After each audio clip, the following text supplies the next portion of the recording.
What's up, everybody out there in computer land? It's Aftermath right here on the YouTubes. My name is Nug Nargang. How are you? I'm fine. And as always, we're joined by former WWE referee Jimmy Corderas, former WWE superstar Anthony Corelli, and Sportsnet.ca's very own Kevin Mickey shilling a mug that you can get somewhere, I think. Or is this just merch that we get? I don't know if we can even buy these mugs. Why don't I have a mug? This is the biggest question. Yeah. But we're here to talk about all the good stuff that happened in WWE this week. And I'm going to kick things off because I know it's a bigger topic and I know we're going to talk a lot about it.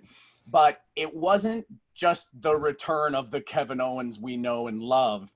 And it looks like him and Roman Reigns are getting into it. But my win specifically is Kevin Owens and Paul Heyman on Talking Smack. Talking Smack has made a comeback, and where SmackDown kind of ended on a cliffhanger with Kevin Owens yelling into the camera, "Do you see me, Roman?" And just Roman smoldering backstage, looking like he was going to murder somebody. It continued on Talking Smack, where Paul Heyman is a co-host.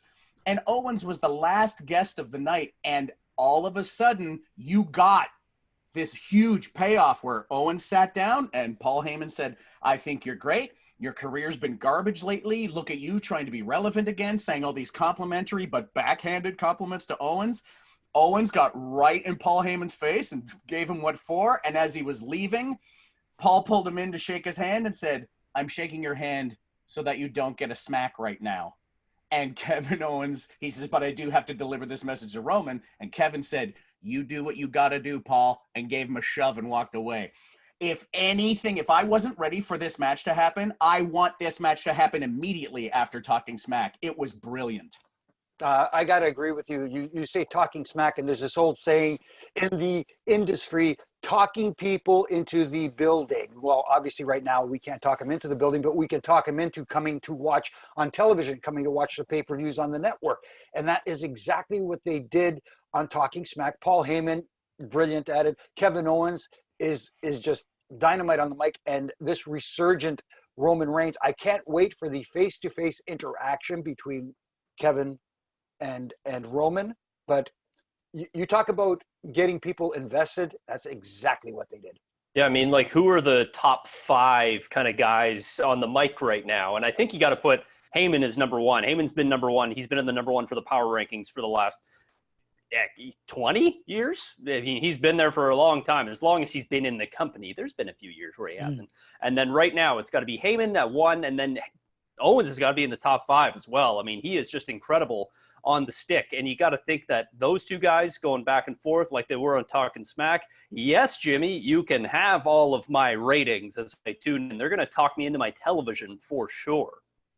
Yeah, I would be a little bit intimidated if I had to go toe-to-toe with Paul Heyman on the mic. He's masterful, and he's captivating. And some of my fondest memories are, again, some of these European tours, staying up late in the hotel and listening to Paul Heyman tell these incredible stories of when he was a child, almost, a young teen.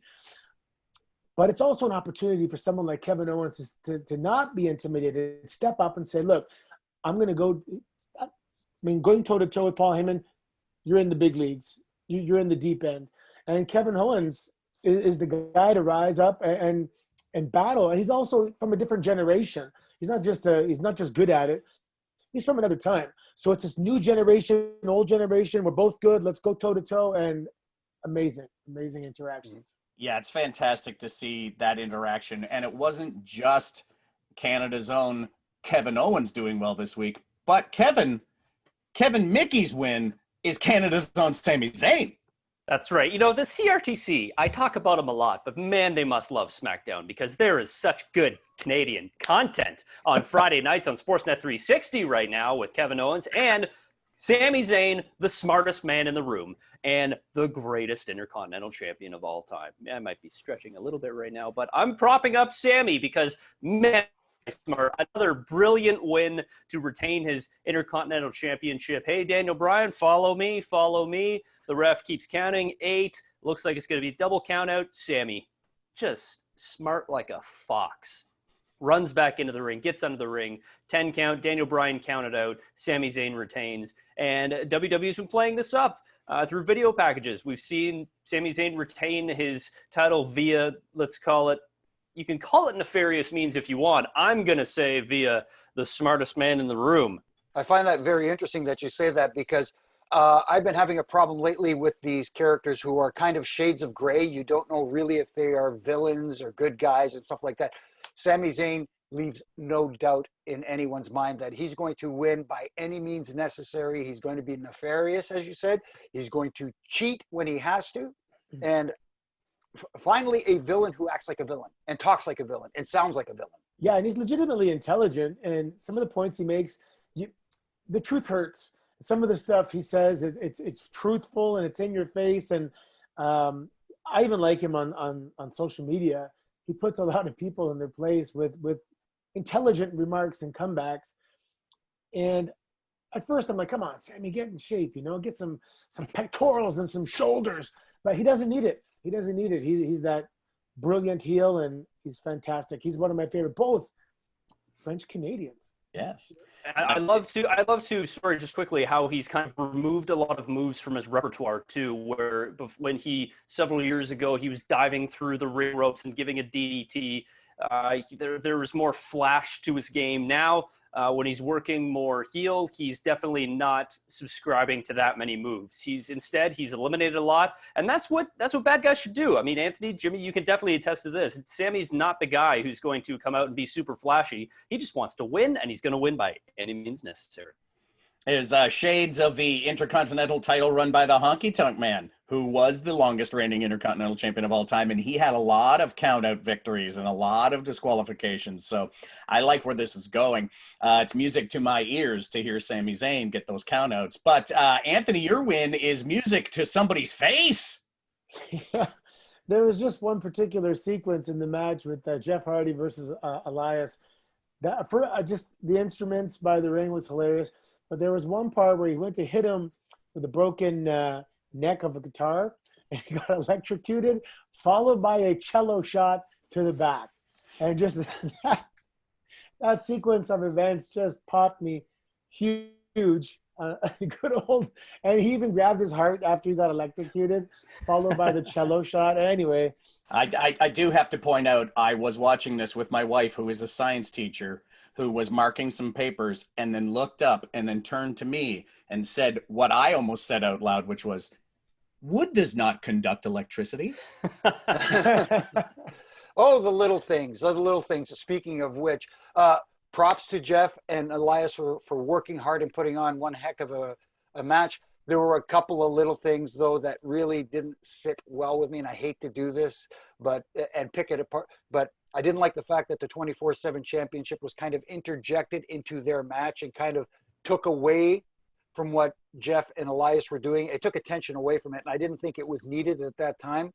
And I also have an issue with one of the calls there where Elias had Jeff pinned. Correct me if I'm wrong. Was not one of the rules that falls count anywhere? I haven't seen that many Symphony of Destruction matches, Jimmy, but from what I remember, falls do count anywhere. Yes, according to the announced team, falls count anywhere. Apparently not, because Jeff grabbed the rope to break the count. So if that's the case, then falls do not count anywhere.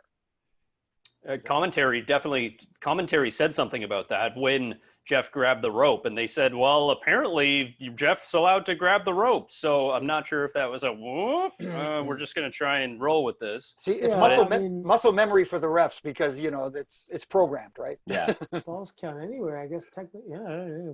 Falls count anywhere except the orchestra pit. Well, I mean, falls do count anywhere, but I mean, maybe you can still grab the ropes. I don't know. Do they have to be one in this? I don't know. But another win should be two. Head, though? That's what I was gonna say. That Jeff cracking his head, still being okay, able to get up and make the cover on the outside for the falls count anywhere victory. Yeah. Glad he's okay. Very lucky that the back of his head landed on the flat part of the step, and literally, if the point of impact was a few inches forward, he would have caught it on the corner. And he grabbed a couple times to check. So obviously, he's probably been pretty good at getting a hit to the head and realizing that one's going to bleed or that one's not going to bleed. When he set that table up, I said out loud, he's going to hit his head on those stairs. And then when he did, my wife went, how did you know that was going to happen? And I said, because Jeff Hardy isn't known for being careful. He doesn't Yeah. care. At least the And a big- table broke his fall before his head cracked. He didn't crack his head from that impact of falling from where he was standing. Mm-hmm. I was True going to say a enough. big win to the local music store that WWE shopped at on Black Yes. Friday, acquiring all of those musical instruments. Big props to Exactly. Toots Music Store in I Orlando. said cello to the back. Can't believe the violin budget that WWE has. Jimmy, your big win comes from NXT, and I totally agree with you. Yeah, absolutely. You talk about getting invested and tuning in to watch something. I am so looking forward to this weekend's War Games, especially after what happened last week on NXT. You know, they had that ladder match to see who gets the advantage in the war. And a masked man came out. We're assuming may have been Pat McAfee. He's been absolutely incredible in this whole thing and helping set up this thing, and whether it was on the mic, and he's actually been physical too, which is very, very surprising, and he's been very good at it. Yeah, for a kicker. Yeah, exactly. Not bad for a punter, but they've done a great job of getting me invested in this. Is it a pay-per-view? Do you call them pay-per-view? Special event on the WWE Network this Sunday, and yeah, definitely tuning in. Yeah, it's bananas. War Games is, I mean, one of my favorite things from the past, and I love that NXT has brought it back, and it's theirs. It hasn't gone to Raw or SmackDown. It's just NXT, and I love that. And the teams getting put together and vying for advantage beforehand, it really makes for great drama, and it makes you want to see the event when it shows up. It's not just people banging around in a cage. The lead up to it and the stories going into it are always very important, and I love it. Doug, Jimmy, please. It's War Games. Oh, sorry. Yes. War Games! Yes. Yeah. If you don't say it like William Regal, then it doesn't work. It's not even a match at that point. Exactly. Anthony, have you ever been in a War Games match? Never. Do you I want to refuse. be in one? We can make some Nope. calls. No. I'm happy All right. watching from this side of the monitor. Those were our wins this week, gang, here at Aftermath. What do you think? Let us know. Use the hashtag AskAftermath if you have any comments or questions or recipes or life advice, and make sure to tag Jimmy Carderas in it because he loves the tweets. Stay tuned because we're going to come back with our fails. We've got trivia from Kevin, and we're going to talk a lot about Kevin Owens.